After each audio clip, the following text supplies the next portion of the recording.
It's time. I'd like to call this special meeting to order.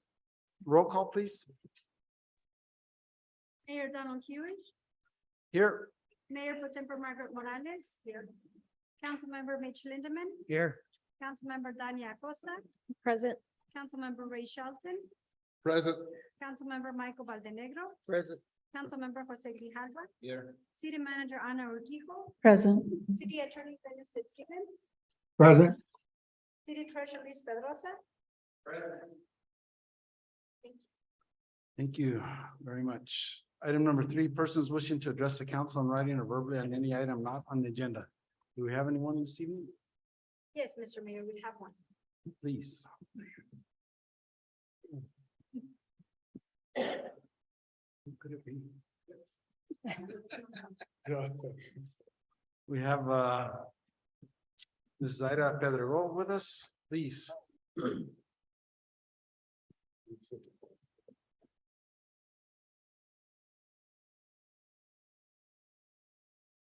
Good afternoon, Mayor and Council members. I'd like to address the special meetings. Recently and quite recently, we have a regular meeting. 2 weeks later, we have a special meeting. And I believe this is the 4th special meeting. I was one of the ones that supported from 3 readings to 2 readings. But the community I come from, many times they don't even get the opportunity to know what's going on when they got the second reading, it was already passed. An example was the one about the dogs. And you had a lot of backlash on that one. And there's been more backlash. And some of the members in Nana, they don't come here, although they say they're going to come. I'm the type of person that I say what I feel and I let you know. But I really think we're not being transparent with the community. The people that we represent here in Douglas, most of them do not do Facebook or social media. I tried, I did the survey when I responded for the streetscape. I just answered, can I fix it? Because I did it wrong. I sent it out to as many friends as I could. But the issue is, we don't, if we really want to be transparent as a community, we can't have them as close as every 2 weeks. We've got to give the community of Douglas an opportunity. I don't believe that everything that's on here is so critical that it has to be done in 2 weeks. I really hope that we will think and a better way of communicating with the community. You know, we had said with the water bill, we have some of the new water bill, we have some of the information going on in the community.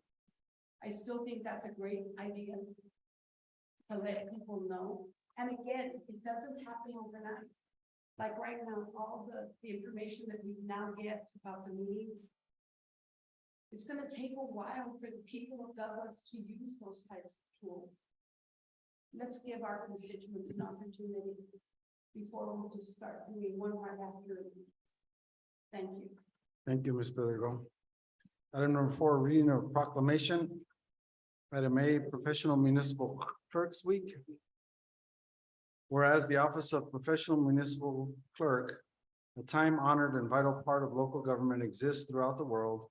And whereas the Office of the Professional Municipal Clerk is the oldest among public servants. And whereas the Office of the Professional Municipal Clerk provides the professional link between the citizens, the local governing bodies and agencies of government at other levels, and whereas professional municipal clerks have pledged to be ever mindful of their neutrality and impartiality, rendering equal service to all. Whereas the professional municipal clerk serves as the information center on functions of local government and community. Whereas professional municipal clerks continually strive to improve the administration of the affairs of the Office of the Professional Municipal Clerk through participation in education programs, seminars, workshops, and the annual meetings of their state, provincial, county, and international professional organizations. Whereas it is most appropriate that we recognize the accomplishments of the Office of the professional municipal clerk. Now therefore let it be resolved that I, Donald C. Hewish, Mayor, and on behalf of the City of Douglas Council, do hereby proclaim the week of April 30 through May 6th as Professional Municipal Clerks Week, and further extend appreciation to our municipal clerk's office and to all professional municipal clerks for their vital services they perform and their exemplary dedication to the communities they represent. Alma, Cynthia, thank you.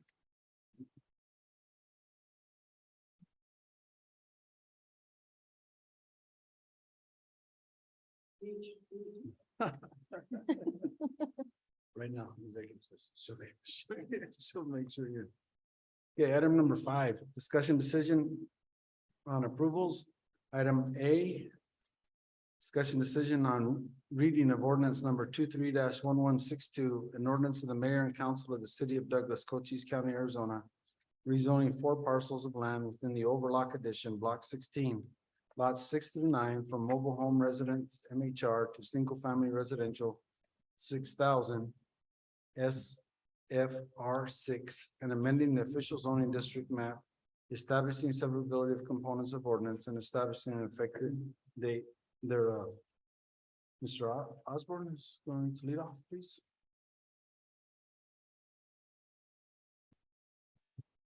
Evening, Mayor and Council. This proposal, is located approximately mid-block, the Overlock Addition Block 16, with lots 6 through 9, currently zoned mobile home residence. The applicant wished to build single-family residential in the area, and so the proposed rezone to single-family residential 6 still gives us housing of a type that is more likely to be located in that area. And so staff recommended approval. And the Planning and Zoning Commission also recommended approval unanimously. Thank you, Mr. Osborne. May I have a motion to approve the second reading of ordinance number 23-1162? Mayor, Yes, please. I move that the mayor and council approve the second reading of ordinance number 23-1162 by number and title only. Is there a second? Second. Motion by Mr. Bolanegro, second by Mrs. Costa to approve the second reading of ordinance number 23-1162 by number and title only. Any questions or discussion? Mayor, Yes, please, Mr. Lindeman. for the record, I want to just reiterate some of my previous questions. And that was to make sure that the existing mobile homes there will be unaffected.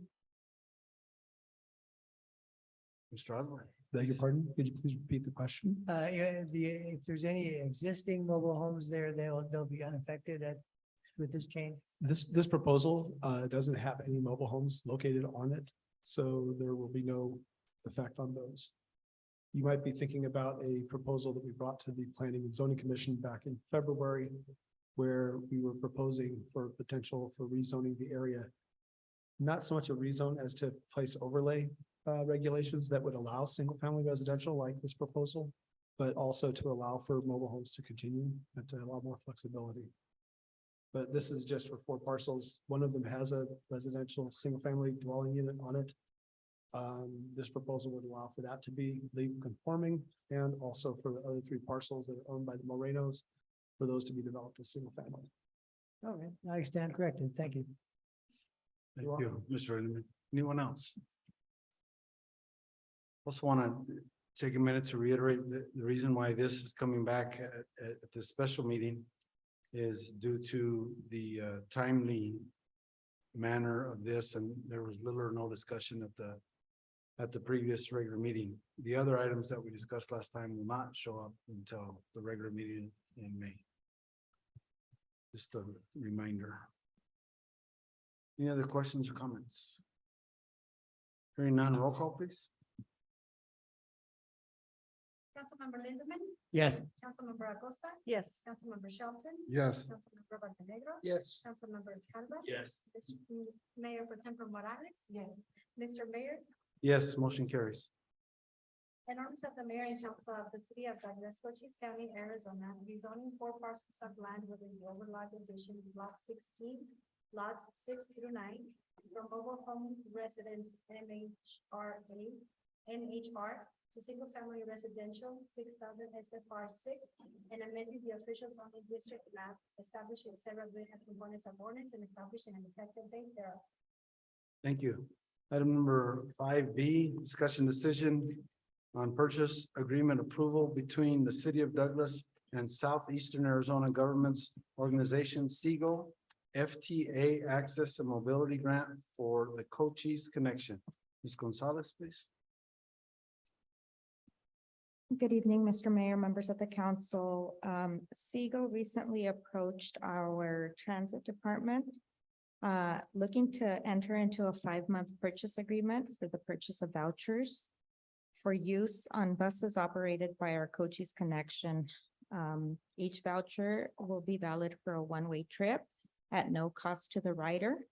The city's match is 25% of the value of the voucher. So for the Cochise Connection, it's the cost of $3 per trip.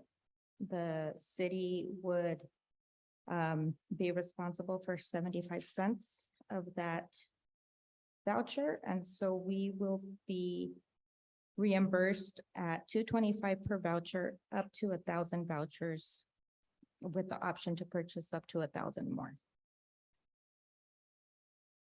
Thank you. May I have a motion? Mr. Mayor, Yes, Mr. Shelton. I move the mayor and council approve the purchase agreement with Seagull for the voucher purchases. Is there a second? Second. Motion by Mr. Shelton, second by Mr. Bolanegro to approve the purchase agreement with Seagull for the voucher purchases. Any questions or comments? Mayor, Yes, please, Mr. Grijalva. I have a question. I know that the House of Folk reached out to me a while ago. Is this the part of that agreement? Mr. Grijalva, Mr. Mayor, I believe that this agreement was brought about with Chiricahua Community Hospitals.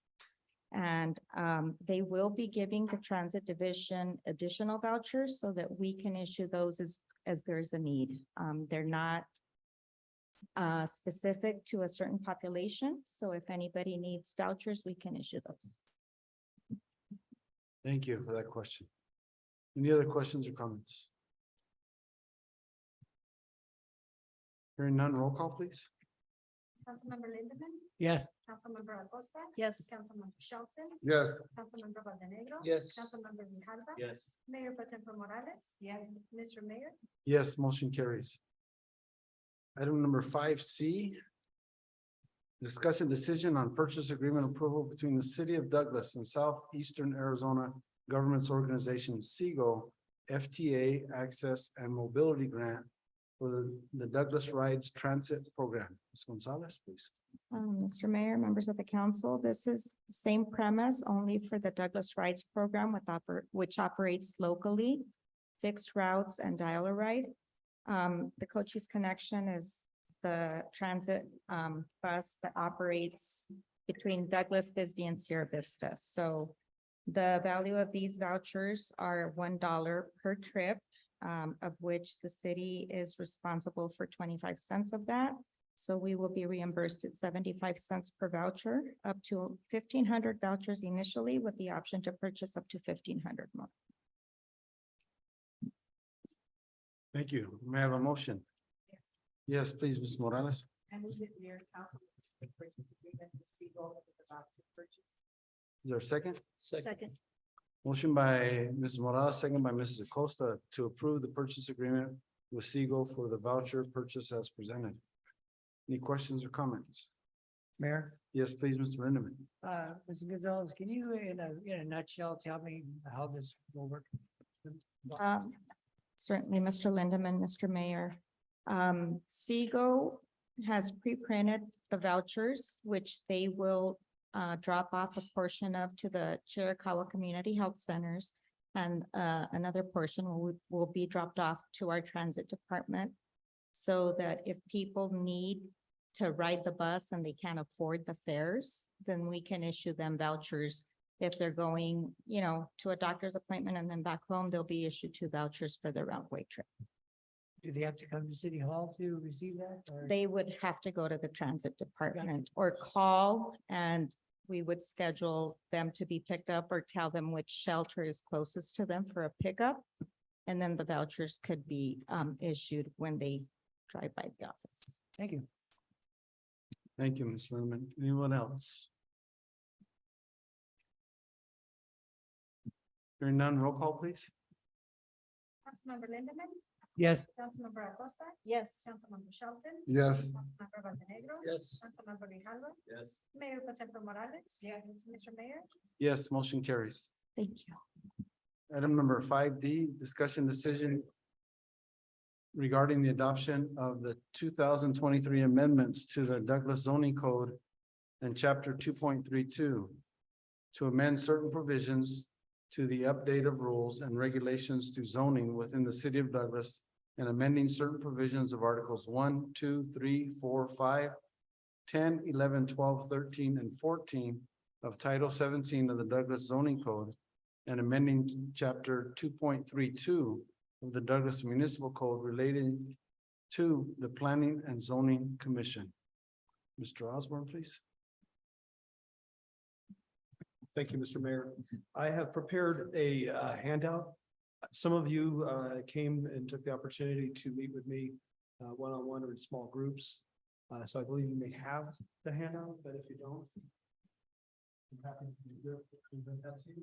I got you. This is a summary of the changes. And so this, I think, on there. So this is basically a summary matrix of the proposed changes. Very much of a thumbnail description of what those changes are intended to do. We have a lot of changes that are proposed. I know there's at least 50 pages of our code are being amended, and yes, it was a lot of work. But we as staff feel that it is work that's well worth undertaking to make our processes clearer, to make them also more accountable, so that we actually have in our rules how it is that we actually carry out our business. We also have some proposed changes that are going to take us a little further to offer opportunities for administrative review, which we've often had to do, but we'll have code that supports that. Also with the provision for appeals, if those decisions are not to the liking of somebody who's asked for the interpretation. We've, I'll just go ahead and start from the top, but that's basically a summary of an overall summary. We also, I think, maybe on a separate discussion item, but included in this packet is also a summary of the proposed innovative community overlay zoning district regulations. And so those were also presented to the Planning and Zoning Commission. Both of those proposed amendments taken together were recommended for approval by the Planning and Zoning Commission unanimously at its February 21st public hearing. The first section of code is in Title II. It's dealing with Planning and Zoning Commission duties.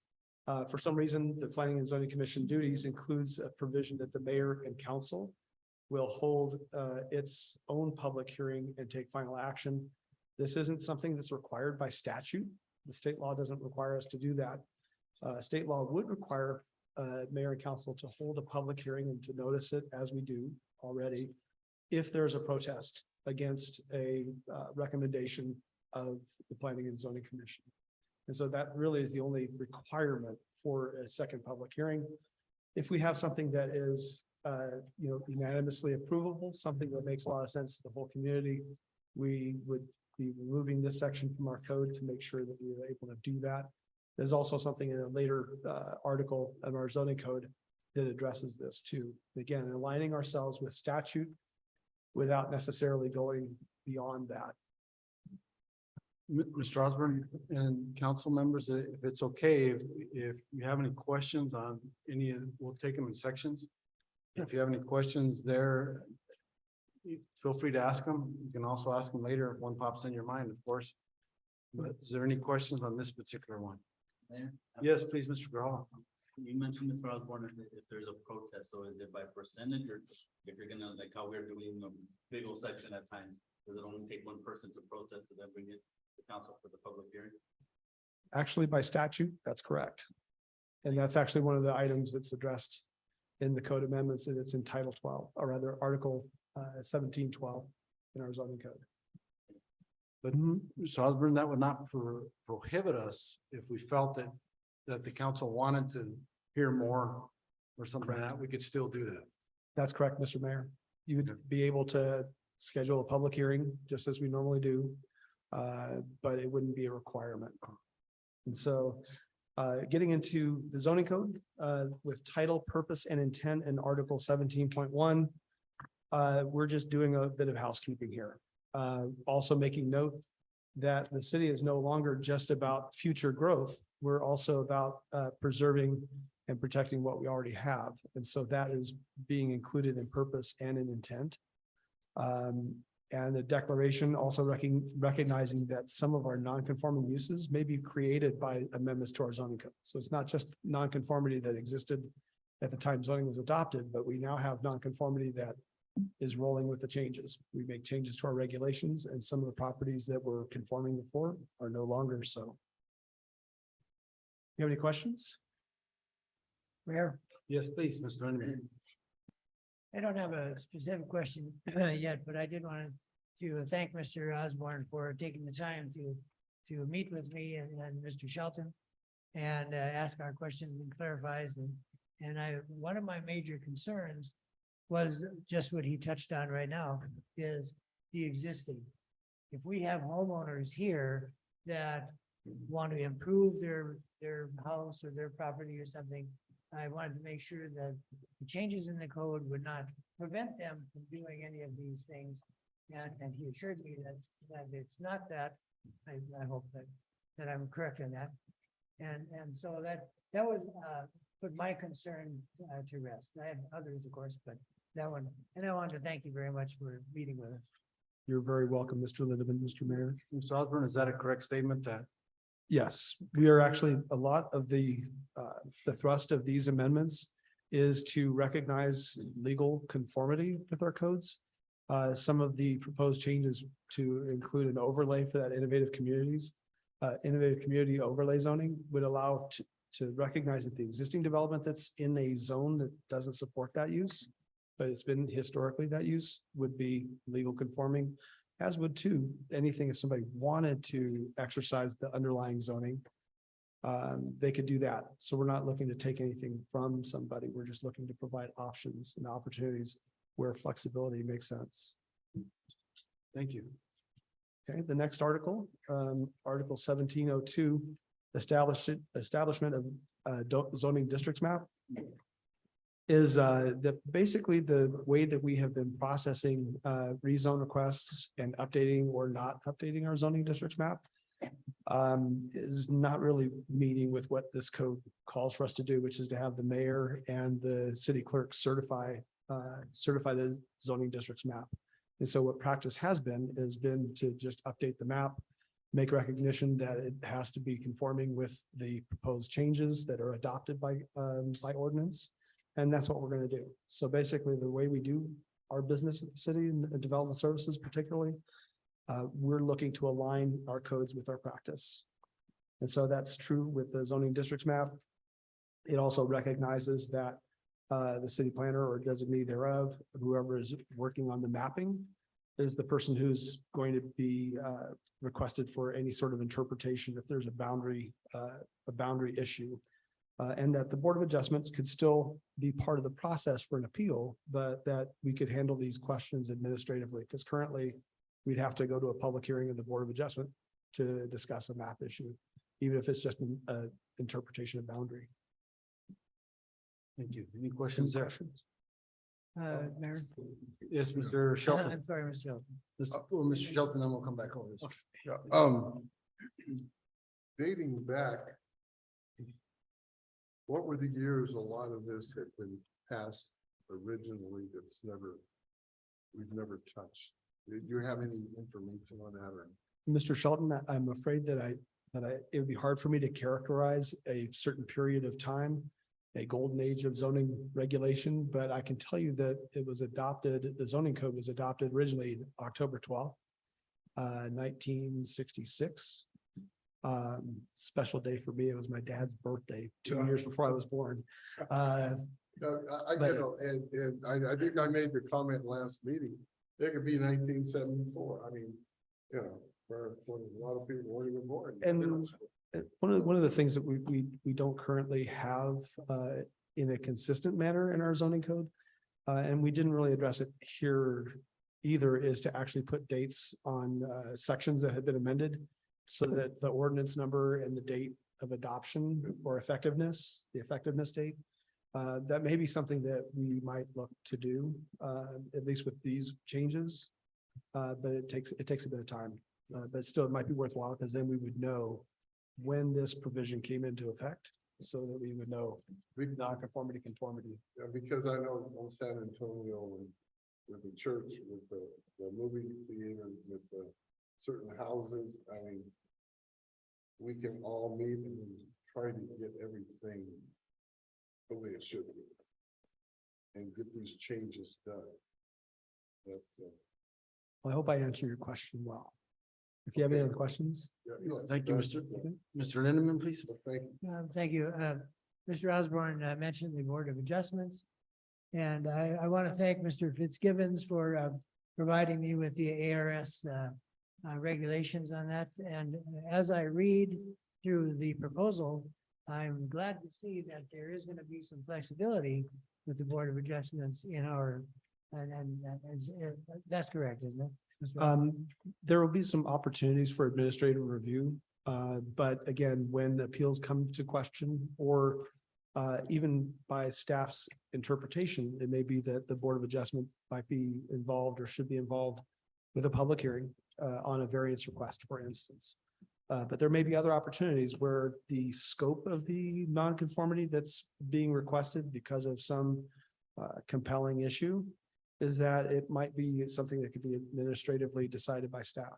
Again, with a record, kind of like a record for the decision of how and why the decision was made, where there might be a gray area as well in the regulations that we can somewhat administratively interpret those. But again, interpretations can be appealed, and we provide for that process too. But the flexibility, very important, because sometimes we are asked questions that we look in our codes and we can't give a straight 100% clear answer. And so when that happens, if we have a process whereby the city planner or designee thereof can make an interpretation, and again, certify it, seal it, like not seal it, but sign it, then that interpretation can become part of the record. And if there's an appeal, the appeal will go to the city manager first. And if a further appeal, it would go to the Board of Adjustment as it does now. So. Okay, well, yeah, and the flexibility is the key because, we can't look into the future and make a decision today of what might come up in 20 years. So, but I read this, and as I read it, it's going to be comfortable to live with. Thank you. Okay. Is there anyone else on this section? Please proceed, Mr. Okay. Article 17.3, this is where bulk of the changes that are policy and process are located. This is where conditional use permits, where all of our processes are really generally to be found. And we're locating variances in this as well, tagging that onto the end, removing it from the Board of Adjustments section on its organization and creation.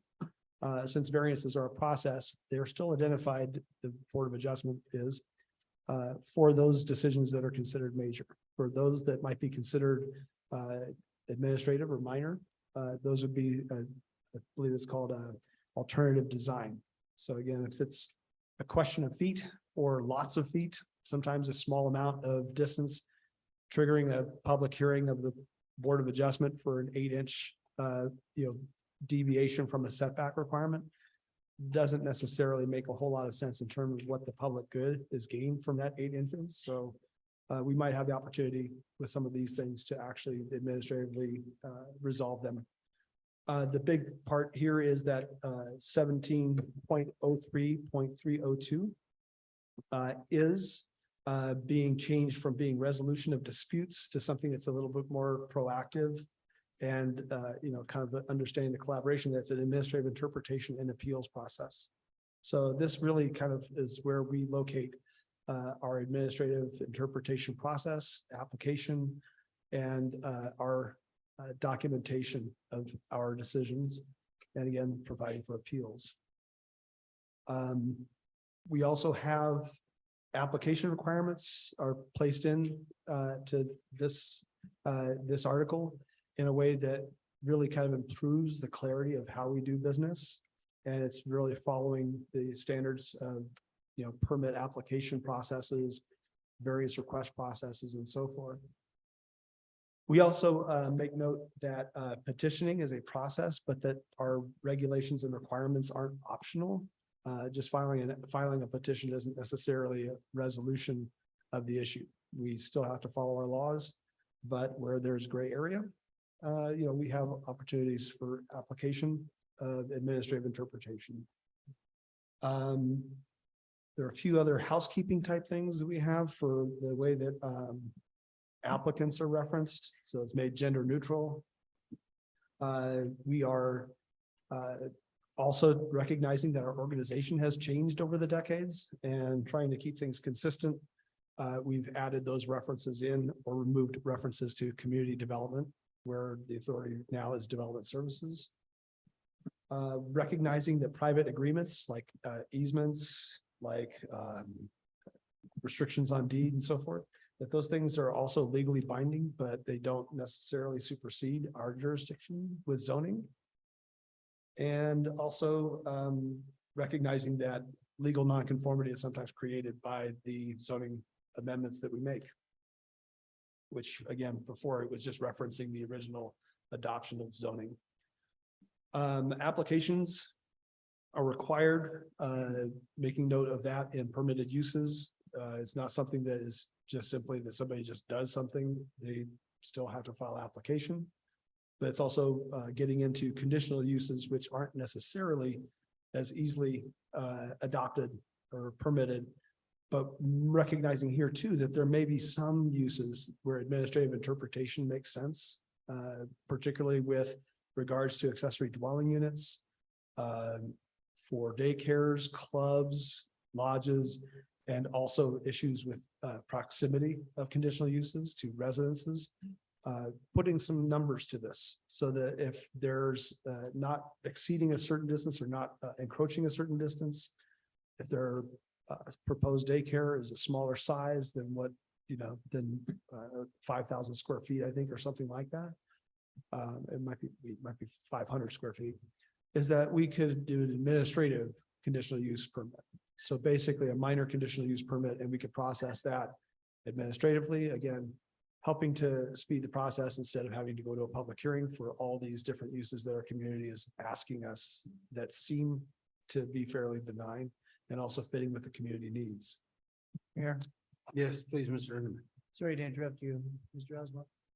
That brings up a question, and maybe you've answered it. Tucson is moving to casitas in the backyard and things like that for their infill. Are we able to, by code, prove that also?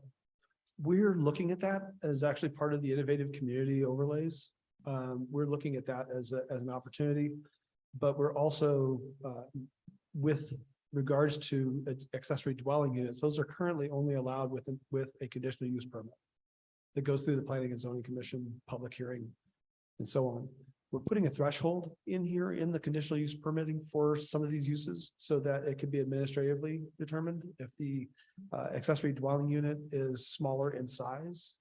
Or there's the language is in there, but I'm recalling that it was, I think, something about smaller than the primary principal dwelling, that it could be an administrative decision. Whereas if it's going to be proposed to be larger, it would go through a conditional use permit public hearing of the Planning and Zoning Commission.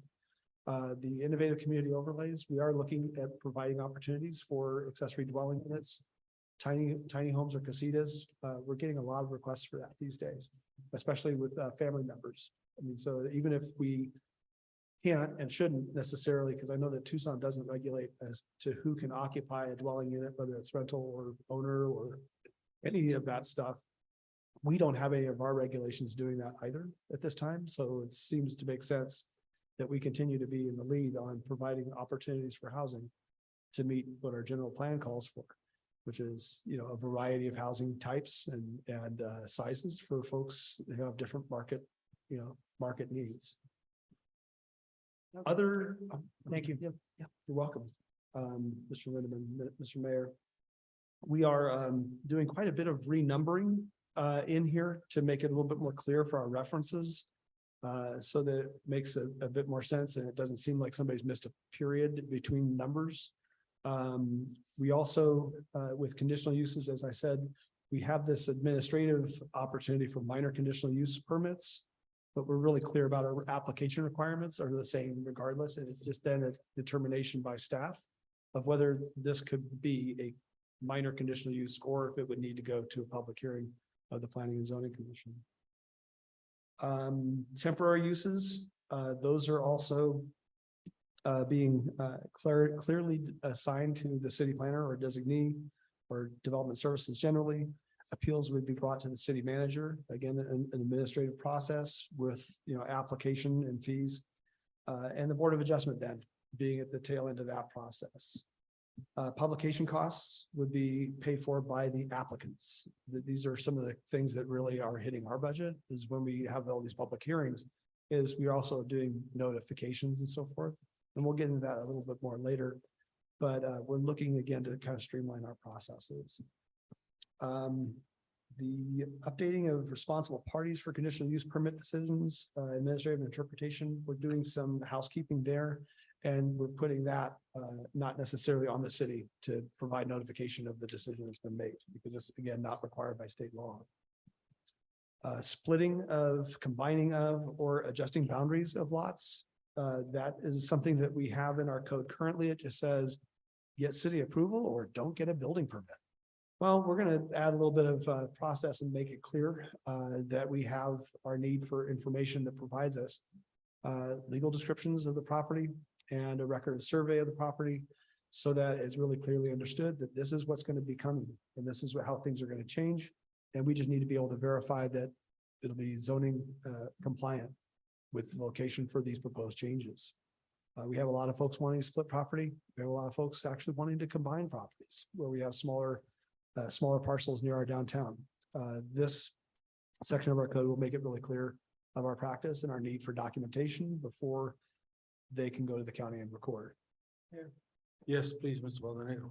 Mr. Osborne, by splitting the lots, like Mr. Lindeman said, casitas and things like that. But everything has to meet fire code, right? The other codes, it's another section, it may not be in this title. Actually, it might not be in this title or not this article, but we do have recognition that other codes still apply. So I mean, the International Codes Council codes, building code, residential code, electrical code, and all those other codes and other regulations of the state and the federal government that apply to us because of you know, geographic circumstances like floodplains and so forth, those still apply. And so to answer your question, we wouldn't be looking to require splitting of property to have a casita. It could be something that somebody may choose, but the regulations would require that you still have a minimum lot size that meets the zoning district that you're in. So if it says FR 8, you know, you still need to have an 8,000 square foot lot. It still needs to have a minimum width of 75 feet, and it still needs to meet the setbacks. But they would be able to apply for an accessory dwelling unit, most likely, perhaps a bit more easily than they currently do. That also would include the regulation of the amount of square footage on the given lot. So they couldn't build a, you know, a 2-story casita in the back that would cover more of the lot than. I think that's allowed. we don't really have any, we have a height limit for each zoning district. And as far as accessory structures go, we'd have to take a look at that. But it comes down to, like, for building code, there are some tiny homes that actually have like a second floor loft in this part of their design. So they can have a bunk above and a ladder that goes up there, but meanwhile they have a kitchen, a little bathroom, a shower and so forth in the ground floor. So. But I think Mr. Valdenegro was also concerned about, you know, the separation due to the fire codes of between buildings Yeah. and those type of things, those are all still remain in place. Yeah, those are still in place. And the thing is that we have in our mixed use infill development overlay zone, we have some setback flexibility there that allows for 0 lot line development and 5-foot setback on the other side for a side yard setback. Because we have so many small properties, like especially in our downtown. But the innovative community overlays, we're looking at being flexible to allow for more residences on single properties or for splitting to smaller properties. Like 3,000 square foot, but we would still need to have record of survey. We would still need to have, you know, basically be able to do that and have those zones actually located on map. We're That makes also, sense, Mr. Baldini? Yes. okay. Thank you. You're welcome, Mr. Mayor. We're also acknowledging that legal nonconformity and require permit approval for conformity. We're not going to assume that just because somebody's building something that it's going to be okay. We have to be really clear that folks will need to make it available to us to do inspections to verify that they're meeting the different codes of the International Codes Council. We're also making a note about dumping, disposal, and storage of rubbish. This is a bit of housekeeping, but it's also recognizing that staff are the ones who are taking care of these things. And it's, I think, shown that the Board of Adjustment is the responsible party by this particular section 17.03, 317. So we're changing that to be development services for code compliance with regards to dumping and disposal of rubbish and so forth. And we're also adding cell phone towers, wireless telecom facilities to our exception to height limitations. They haven't been listed in there before. It's probably because the code was adopted back in '66 and they didn't have cell towers then. So there you go. There's one of those. And kind of wrapping up with the general provisions is doing a little bit of housekeeping with the numbering, acknowledging exceptions within specific district regulations and legal nonconformities. And then also that we're incorporating administrative alternative design interpretation as a potential requirement when somebody wants to be a little bit closer to the side property line because of other conditions on their property on the other side. We're making consistency with sight distances at intersections to be a 3-foot height limit of objects that are impeding clear sight at the corners. And making that consistent with the other sections of our code. I think there's also something in the building code about that. So we want to make sure that we're consistent. We're also renumbering most all of these sections here. The accessory uses, clarifying the relationship of principal and accessory.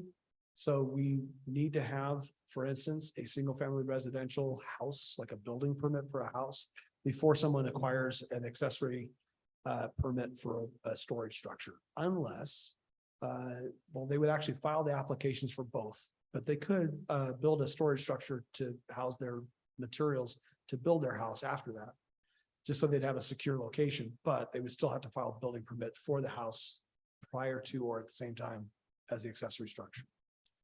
Home occupations, this is another one where we've had a lot of contact with our public, with our community wanting to, operate maybe a 1-seat salon in their garage because they used to be the town barber, or they had a hair salon, but they've retired, but they still want to keep their hands sharp and their scissors. So we're looking at providing some more flexibility on some of these uses of being able to have a home occupation in an accessory structure, not just inside the house, which is currently what our code calls for. It's very specific in saying that it's got to be part of the residence. It has a limitation on the amount of square footage, which we also keep to that. But we also allow for opportunity for some deviation from that. So it's like if somebody has a garage and they'd like to use it for a boat making shop or, making toys or tricycles or whatever, we want to provide the opportunity for them at least to apply. But the other requirements as far as signage and That still applies. all that, right, is not changed, just the ability to be able to use accessory Correct. buildings. Yeah. So it still has to look just like it's the same house. And there's not like a big neon sign flashing or anything like that. It's just simply that inside that garage that a guy and his friends are making toys or they're making boats or, you know, Or in the case of the state, a lot. tamales. We won't go there. I mean, Shelton, please. yes, sir. How about mechanic shop in the garage? That may be Make sure one, that pass that- certain restrictions or. there, I think we have some So- provisions for noise and that sort of thing in this, in home occupations. So it's like if it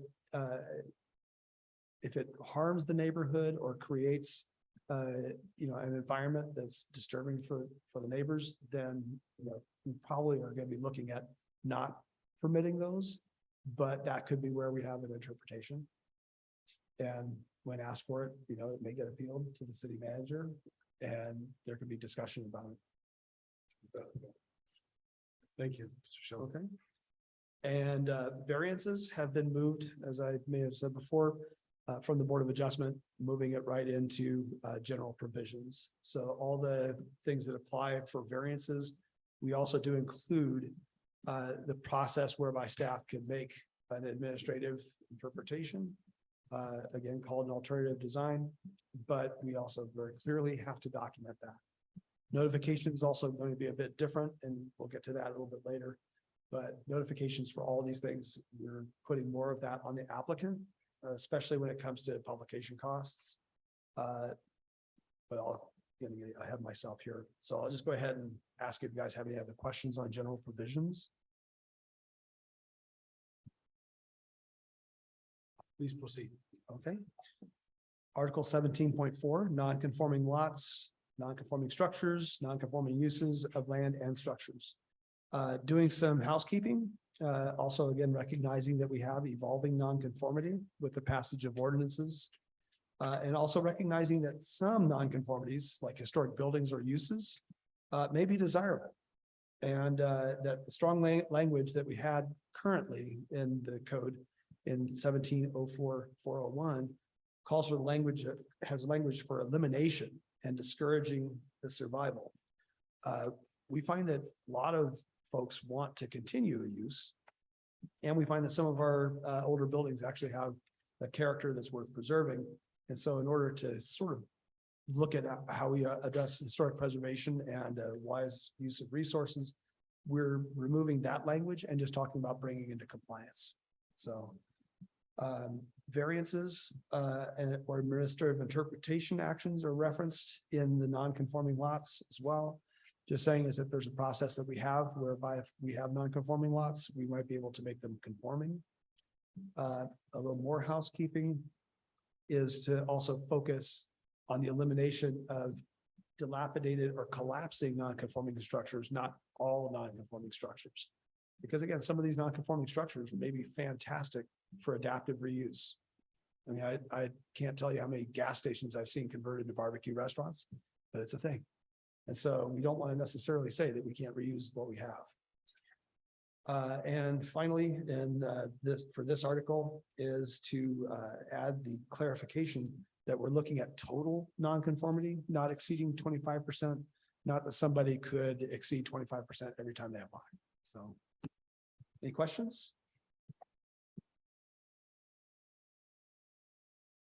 Please proceed. Okay. And this is drilling down into our zoning districts, starting with section 513, our historic preservation overlay zoning district. There was a typo in the first section in purpose. And we're also though adding major and to allow for minor additions as well as administrative review. Referencing Article 1710, which comes later for administration of authority. The permitted uses, we are updating the separation distance references regarding the entertainment district designation that we have by resolution so that we could locate where council approves liquor licenses within 300 feet of existing churches or schools. The design review requirements, we're doing a little bit of housekeeping here. We're looking at historic, not historical. We're looking at minor and major improvements and spelling out what those are so that as it's already in the code, language that says that staff could make administrative decisions. It doesn't give us any threshold as to how to define that. And so without that certainty, we're, kind of floating around and going to public hearings for just about every item that comes to the design review board or design review in the historic preservation overlay. We're going to have the opportunity to have administrative review, and so we don't have to go to the design review board for fences. But we have two coming this coming month, two fence projects that are going to be on their agenda, and maybe one or two others. We're adding the city planner or designee thereof throughout the document, but it's especially important here where we're really talking about issues that aren't necessarily just about building and building permit issues, but like use issues. The zoning administrator, this is going to be in also in Article 1710, is the city planner, not the building inspector. So we're looking at, again, having also the designee thereof. So if your planner is on vacation, you can designate somebody in the office to be the administrative officer. And we're also looking at the consideration of testimony and evidence involved in a preservation and demolition decision that the design review board has, just making it really clear that there is some evidence to back their decisions. Any questions? If we get designated as a SHPO Certified local government. certified local government, will we need to revisit this section? Or is this, or do we not know that yet? I don't think that we know, I don't think that we know that yet. I think that the fact that we have an historic preservation overlay district is something that stands in our favor. It's something that most jurisdictions would have, or at least recognize that historic preservation is important in their downtown in one of the zoning districts there. So I think we're good on that. But if there's anything in regards to monetary stuff, it's probably not going to be in the zoning code. Mayor, that's my understanding as well. I think the additional area that council will have to consider is modifying or expanding the role of the design review board. Thank you. Anyone else? Mayor, Yes, please, Mr. Grohl. last week I had a question because, an investor down G Avenue wanted to fix the windows that they were broken. And right here, it says that they're required that the proposed uses and development plans for all sites, building structures to be erected, constructed, converted, established, altered, or enlarged to be reviewed by the city planner. But if it has to do with just replacing them, it's not altering them or on the building, is that gonna be on here? We're really looking for documentation. And so if somebody provides us with, here's the scope of the work that I'm wanting to do on this building, interior or otherwise, then we can make a determination there. I mean, so it's like if it's minor, and I think that some of our language that's describing minor should probably like be able to address that so we could handle it administratively. But there may be some changes that are major, taking off a facade entirely would probably be considered major, even if it wasn't impacting square footage. But we would have to have a particular proposal and we'd have to, some documentation that this is the work I'd like to do. Mayor, But yeah, please continue. the problem I have with that, just thinking off the top of my head is, monsoon season, the winds, everything, or if downtown becomes a hot spot, you're gonna have, if we have a microbrewery or something like that, you're gonna have people under the influence, got trouble. If they break a window or something on a Friday night, so they can't fix it on a Saturday because nobody's here at City Hall on a Sunday either. Weather is bad, they have to wait until Monday, and then show staff the plans, and then possibly get an approval. And if they don't get the approval from staff and that's to go to the design review board, then they have to come up with a meeting. For me, that's a lot of red tape personally. Right, if it has to be something, if it's something that can be fixed to where the same standard, the same look is, I don't think that red tape, we need to go through that red tape. That's just me personally. But if it has to go through all that red tape, who'd want to build downtown in the historic district? I'd rather just move my business somewhere else where it's another part of town where it doesn't have to go through all that. But that's just I'd like to know how council feels on that because we're trying to revitalize G Avenue. That's gonna be a big part of, hey, something happens, I have to wait, and especially if the weekends are gonna be a big part of it. Something can happen during the weekend and it has to go through all this. I don't know if that would be an incentive. I think it'd probably be decentivizing building downtown. That's a very good point, Mr. Grohl, and I would agree with you 100%. Mr. Grijalva, Could you direct staff to the section in specific that you're referring to? It was on, 513.1, under the purpose. What page? 38. Last paragraph.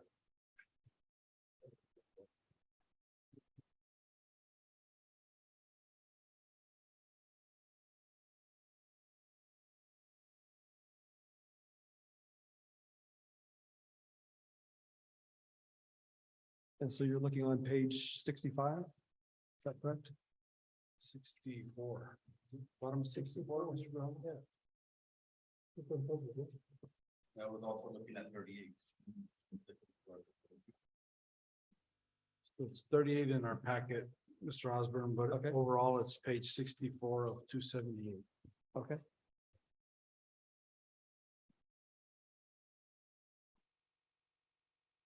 Yeah, a lot of that language has, I think, been in this code, like for its existence, but you do raise a good point.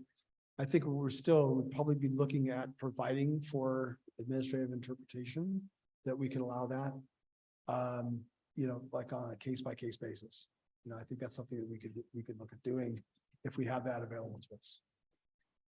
Mayor, if I may. Yes, please. So staff, Mr. Pedrosa and I have started the conversation on making sure that we're complying with some of these very minimal items with the opportunity for these exceptions, especially in areas as Councilmember just described, so that we can make sure that those types of emergency situations can be addressed. So we will provide more detail on them. And I agree, Mr. Grajal, common sense says that if somebody breaks a window on Friday night, you get it replaced as soon as possible. Correct. Not that they're gonna take the entire window out, they're gonna do the glass. And so I think those type of, I don't know how specific we need to get, or whether that's just an understanding. But I think it's something that's, if I was a property owner down there, I'd be very concerned about. Right, and we may also want to, as we consider this, the SHPO process, but making sure too, that even if it's kind of like, well, we need to put something over that hole, that window that's been broken. We need to have something done where we don't need to go through design review, just to kind of repair it. And then recognize still that there may be some need to actually replace that fix with something that's more permanent and keeping with the character of the building. Or the pre-existing window. And I know that sometimes that can be a difficult call or ask, because it's hard to find historic materials for windows. There's some lookalikes though, and that may be a possibility. But again, I think we'd be looking at having people be able to fix the window in the first place, but then it may still come to a question of, is there a schedule for actually like replacing it with something that fits the look of the previous window? Is the council, any other members of the council have any thoughts on that? Mayor, Yes, please, Mr. Lindeman. coming from Tornado Alley, in my youth, if a window gets blown out, in a hurry, you slap a plywood sheet on it. But wherewithal, I don't think that would be necessarily a code thing just to go in there and fix the glass when you can. And so, but anyway. Common sense. Anyone else? Talks about historic buildings, that's all we're talking about here, right? We're Right. not talking about normal building down the street, or if the window gets broken, okay, just replace it, right? And that's the thing, is we're in the historic preservation overlay district. I mean, these are the regs, but at the same time, if it's like an emergency situation, I think that we would have to work with the fact that there needs to be some sort of control of the weather getting into the building. That's been probably one of our greatest challenges in Douglas, is that we have infiltration of weather getting through the roof, getting through the windows, and, causing rot. But again, looking at the historic preservation program that we may be undertaking, there may be some requirements of that kind of, again, maybe sort of like tell us that we were going to need to move forward with looking at a window that is consistent with the window that was in there before, or something like that. Right, well, nothing's gonna be coming back. I remember the glass back in the day when it has a wavy. Yeah. Look to it. There's no glass like that. That's all the old buildings. Everybody's trying to preserve that glass. It's an old look, it's no longer exists, we can't make it. Yeah, so I think to answer Mr. Grahava's question is that I think that we would be looking to work with those folks with like a repair of damage. It's like they need to have something to keep the weather out. But I think what you're hearing from the council is that common sense is that they should be allowed to repair it and then. Right. And then, and we'll leave that to staff to how they communicate that so that people understand that that's right. That's an option. So if the building owner wants to replace anything, I mean, he's jeopardizing the historic value of his building. Possibly. I mean, we've seen this happen. You know, not just here, but around the country where folks have put on a new facade over the historic brick. And it's like, well, the weathering was hitting the brick. You know, sometimes we were also using incorrect materials in between the brick. And that was actually causing the brick itself to wear down, not the mortar that was being used, the cement possibly. But these are all still things that, you know, we want to look at, I think is again, part of looking at a historic preservation program is how can we help heal our buildings and bring them back to the character that they used to have. Doesn't mean that everybody's going to choose to join in on that. Doesn't mean that everybody's going to exercise it, but sometimes it's a sticks and carrots thing. But we definitely don't want people to lose the integrity of their building because there's a hole in glass or a hole in the wall or something like that. We want them to be able to repair it. Right? We want them to be able to maintain that building and its structural integrity. That's the first step. Thank you. Yes, please, Ms. Bernard. Just a comment, let's say that there is a window broken on a Friday night. The issue here would be like, I think we only have one class person or business here in Douglas, so they may not be available Saturday or Sunday to come out and fix that window, so we're gonna have to wait till Monday or call somebody from out of town. That's just a comment. So, you know, plywood or whatever. Yeah. You have to go up in the meantime.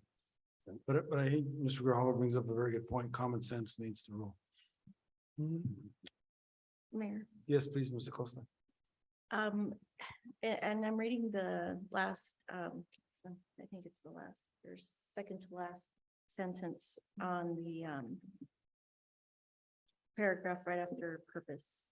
So where the work to be done is patently in keeping with the intent purpose of the Historical Preservation District, no further review or approval. I mean, can it be possible to just say no further review or approval other than just notice to city planner and building inspector? Because you're still requiring approval of these two staff members. So if it's sticking with, it just seems like it's still requiring this building permit or, you know, for the plans to be approved. But it's very clear that if it's not changing, you know, that it's keeping with the intent and purpose of the Historical Preservation District, you know, why would staff need to still approve it if it's already keeping with an intent and purpose? Documentation.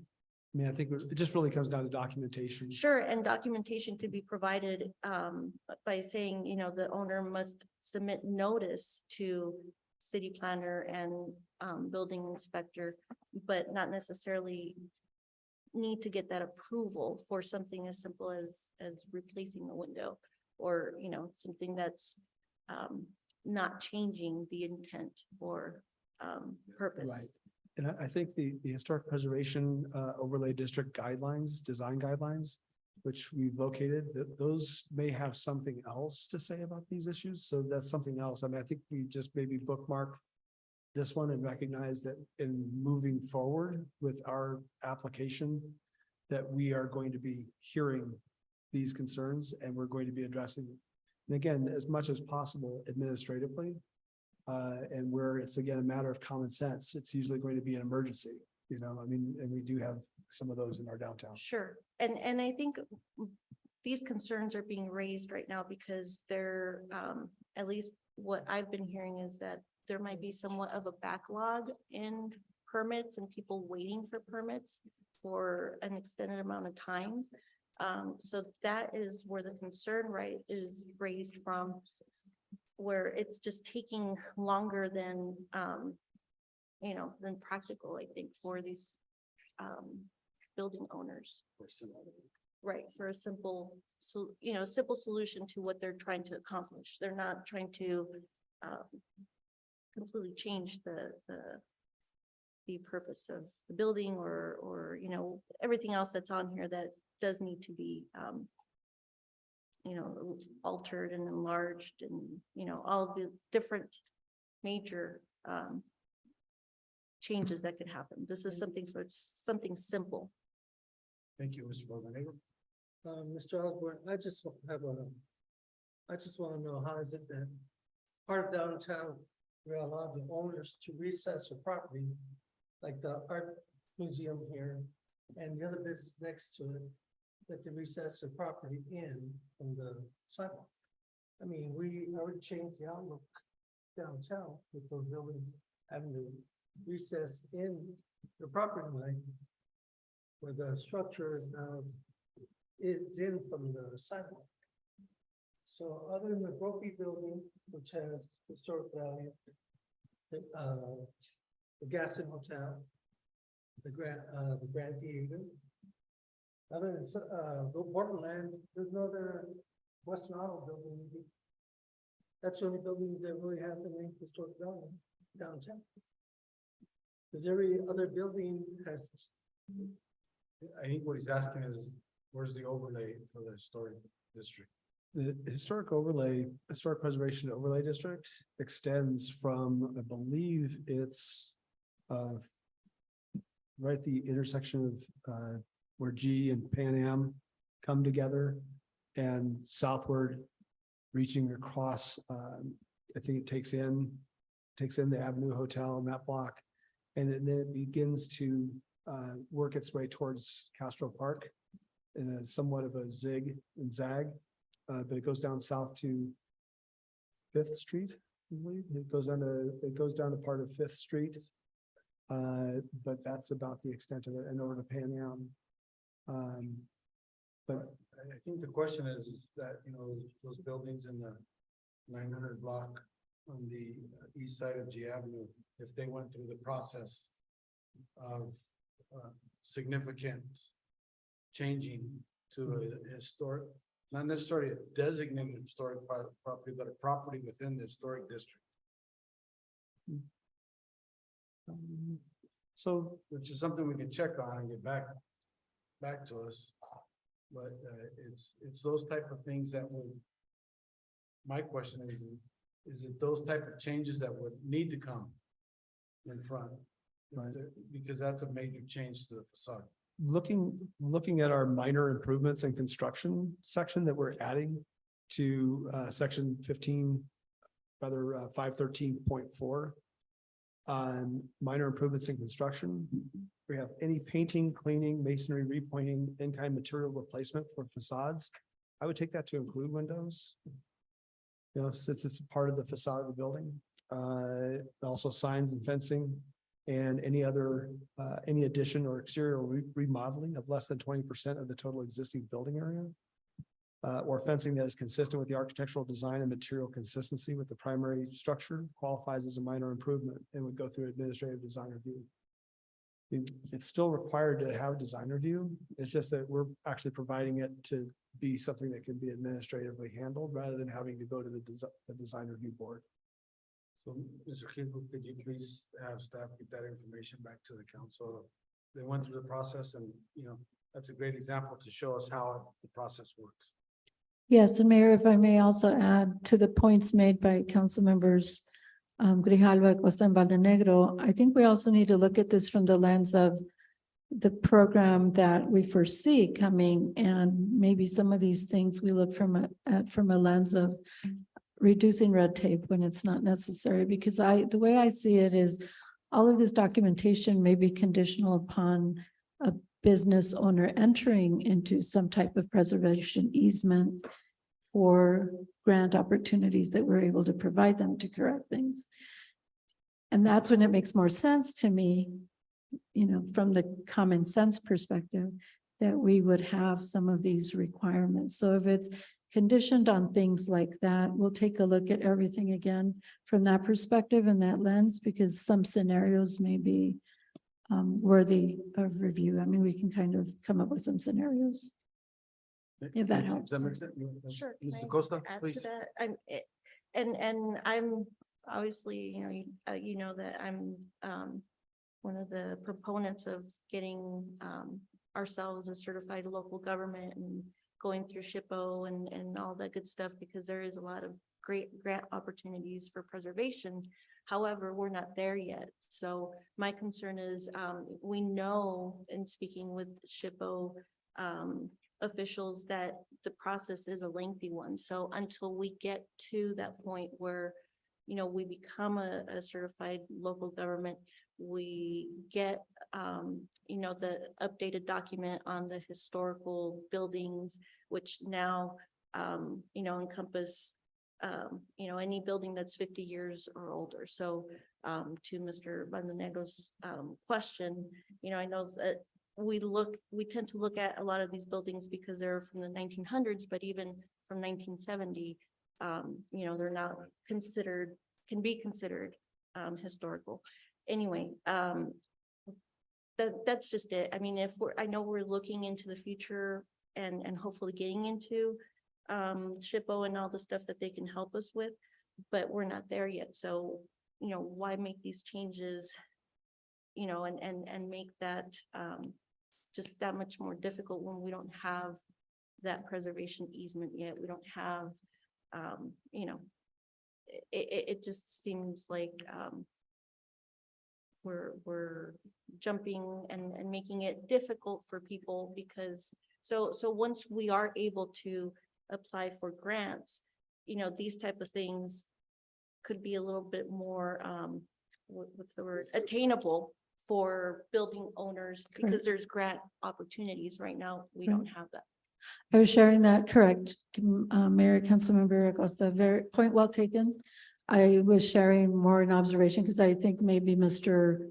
Osborne was not looking at it from that lens, and in the future could be conditional upon that. So we'll take a look at that. I got it. And I think anywhere right now where we can be flexible in allowing things, and that's where we have to check ourselves, because some of the current concepts from Mr. Osborne's context and perspective may be conflicting with what we're talking about in the future under those preservation easements. So we'll do that check and balance and confirm back to you. And if I could offer as well, is that these proposed changes to the code are actually intended to provide us with a flexibility that we currently do not have. I'm not able to make any of these decisions and have them be supportable without this language being put into the code. And so I think, I would not want to say it's like, yeah, not really understanding or wanting to see preservation move forward, because I'm a very big proponent of historic preservation. Our buildings are assets.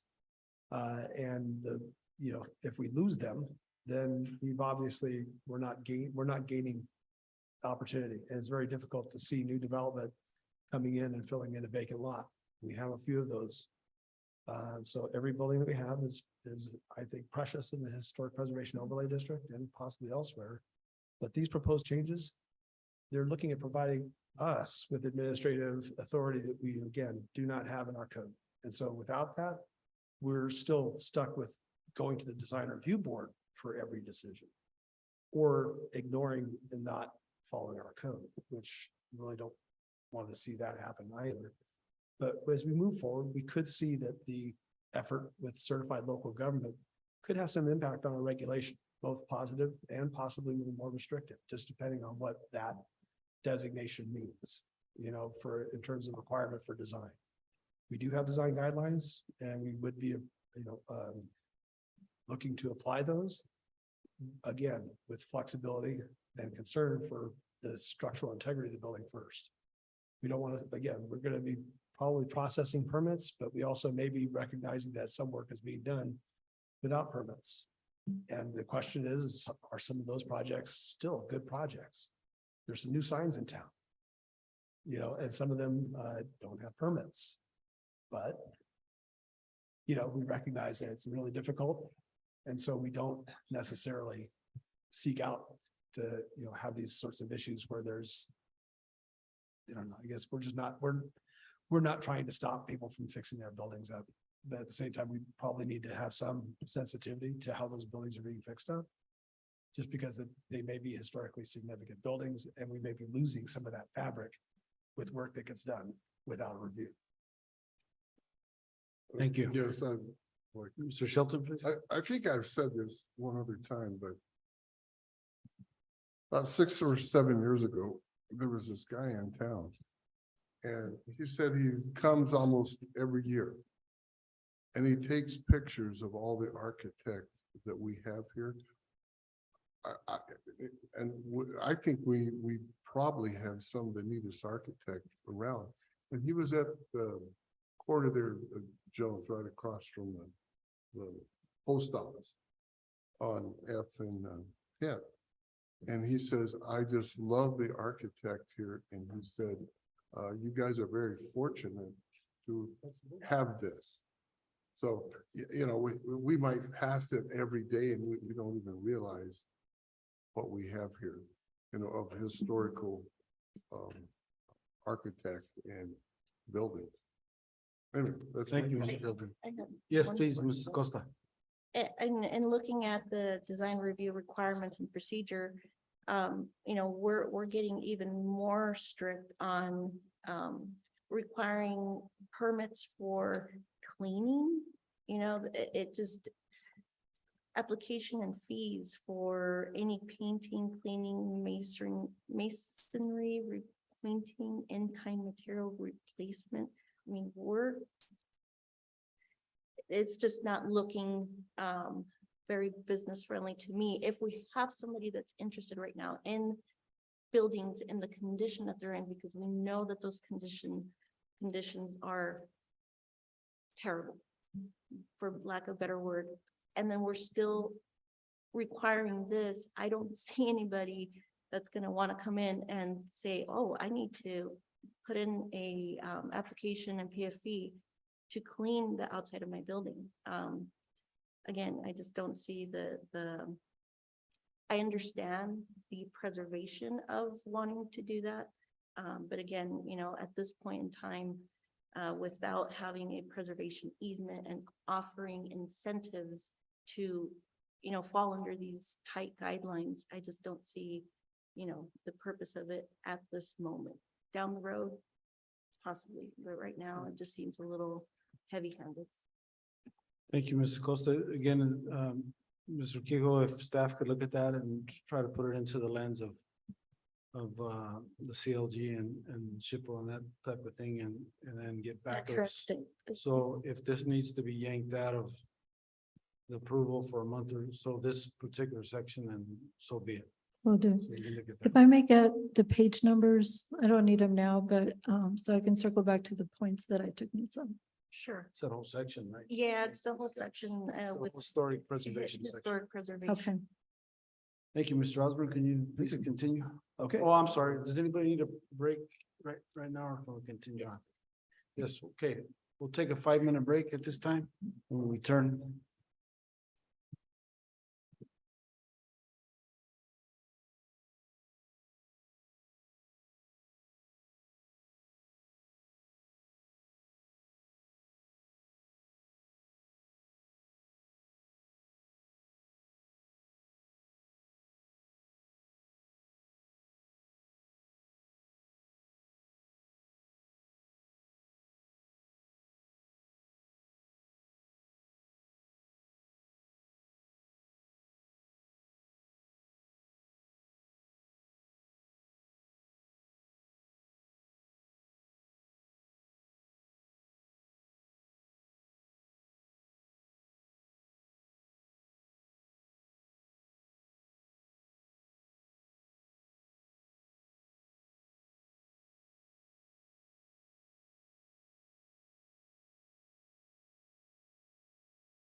like to call us back to order.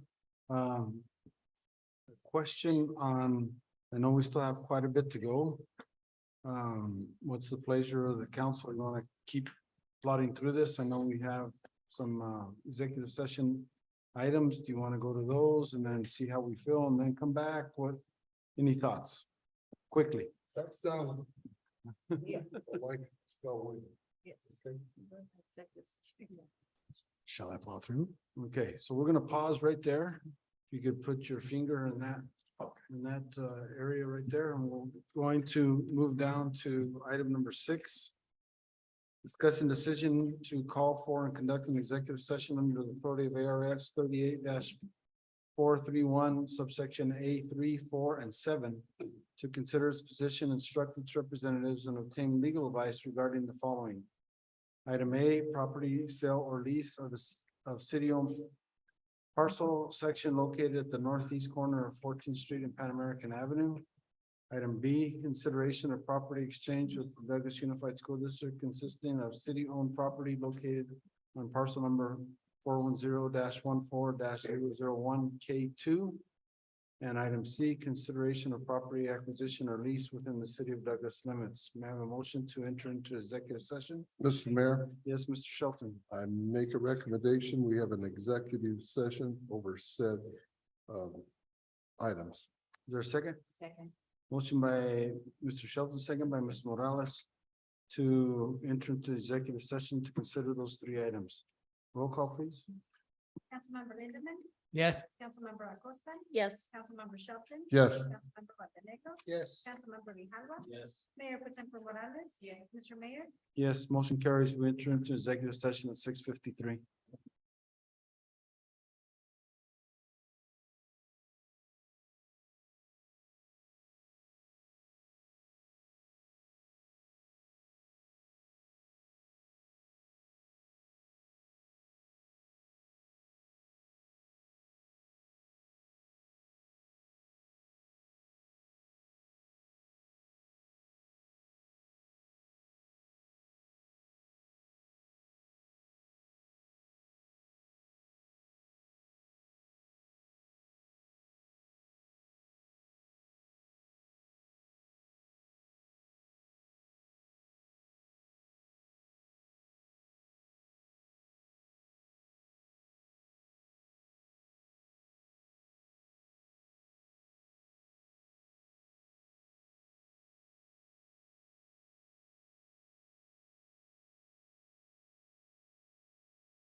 Mayor, Yes. I move to adjourn executive session. Is there a second? Second.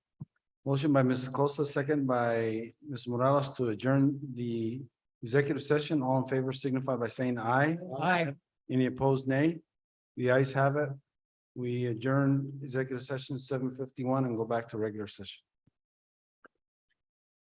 Item number 7, update on the items that were discussed in executive session.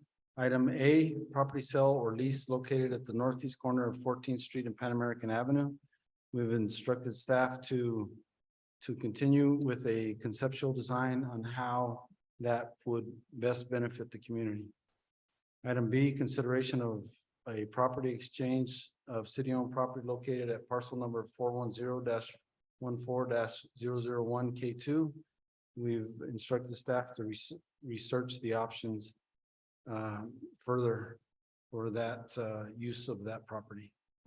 And item 7C, consideration of property acquisition or lease within the city of Douglas limits.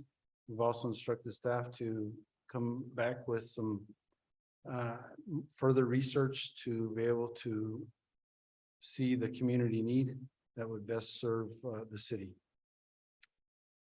As far as items that we left in the middle of, item 5D, the discussion item that we left in the middle, and item 5E, which is also a discussion item on regarding the adoption of the 2023 amendments to Title 15 and amend certain provisions in Chapter 15.08 of the Douglas Municipal Code relating to building permits and inspection will be continued at a special meeting in May. So that we can continue that and make sure that we have some of those further updates to go along with that. Appreciate Mr. Osborne, Ms. Gonzalez for being here to help walk us through that, and we'll continue that again next month to make sure that again the city has opportunity, the citizens have opportunity to comment and during this process, and also that the council can have some of the questions, further explained and looking at specifically the historic district of downtown. We'll move on to item 8, adjournment. May I have a motion to adjourn? Yes, Ms. Morales. I move to adjourn. Is there a second? Second. Motion by Ms. Morales, second by Mr. Shelton to adjourn the meeting. All in favor signify by saying aye. Aye. Any opposed, nay? The ayes have it. We stand adjourned at 7:54. Thank you, everybody. Have a good night. That was-